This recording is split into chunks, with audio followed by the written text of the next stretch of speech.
Yo siempre había sentido, incluso ligeramente ridículo, cuando la gente decía que una obra la habían hecho y se habían sentido representados. El día que pinté esa obra, me emocioné mucho porque ese era yo. Ahí fue que de verdad todo cobró mucho sentido porque entendí que estaba hablando de mí.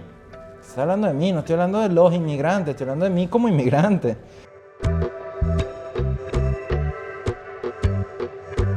La tinta me ofreció, a pesar de que era escritura, contacto con la materialidad. Claro. La tinta huele, Sí. se derrama, te pasan cosas en la página, ¿no?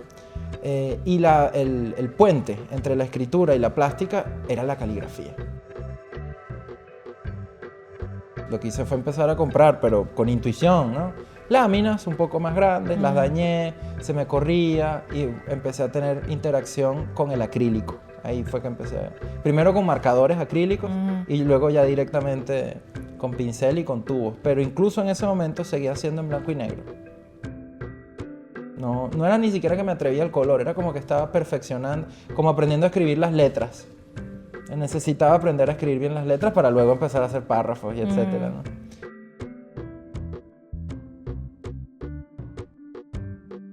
En esa búsqueda yo estaba haciendo sobre todo arte abstracto, siempre.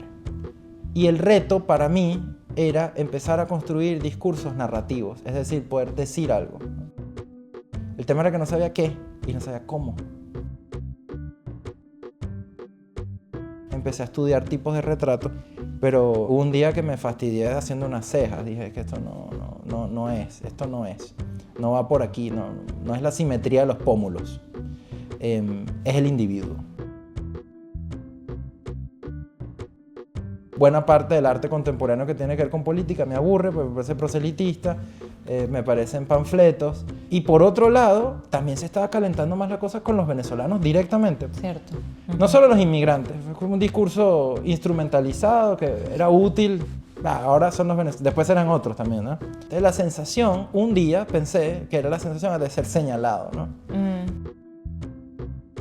Que la seña no siempre te alcanza, pero es horrible. O sea, el efecto psicológico que tiene la persecución no siempre tiene que ser fáctico, ¿no?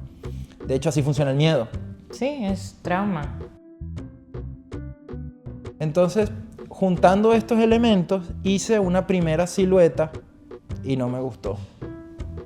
Hice otra silueta y no me gustó. No me gustaban como figuras, pero me gustaban como fondos.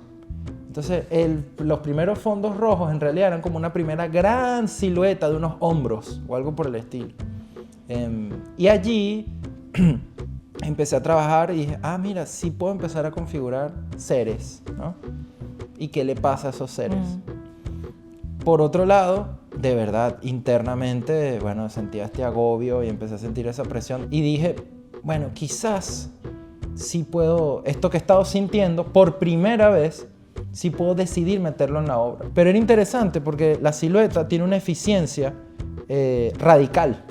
Por eso me empezaron a interesar los tacones, las botas, porque es muy rápido ver lo que son. Exacto. Hay detalles que se pierden. Si necesito una elaboración mayor, no va.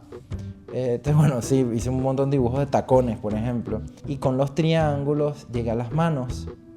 Y las manos acercándose a los cuerpos. Ya no eran flechas o colmillos, eran manos directamente. Y en una de las manos me di cuenta que podía usar ese triángulo que me interesaba, la construcción dramática del ángulo, y pensé en la Estatua de la Libertad. Y ahí justo cuando por primera vez me permití es como el Empire State, ¿no? La licencia de usar lo que está siempre allí, como el icono. La figuración y abstracción es interesante porque sí, obviamente es figuración. Hay iconos que uno reconoce rápidamente, fácilmente, pero igual tiene mucha abstracción. Eso además tiene que ver con algo que me interesa en el arte siempre, verlo y en el que me involucra, que es la inestabilidad. Entonces, claro, hay un tema exacto, hay una fidelidad formal que te dice esta cabeza está bien, esta cabeza está mal y después está tu cabeza, ¿no? Retomando algo que dejamos en el aire con lo de la incorporación digital, te permite mover la cabeza muy rápido y suponer obras, ¿no? Yo hago todo a mano y luego hago unos borradores en el iPad y luego es como si copiara la versión digital a mano de nuevo en el cuadro, ¿no? La ventaja que me da esto es que siento que aprendí otro idioma y ahora quiero hablar en ese idioma.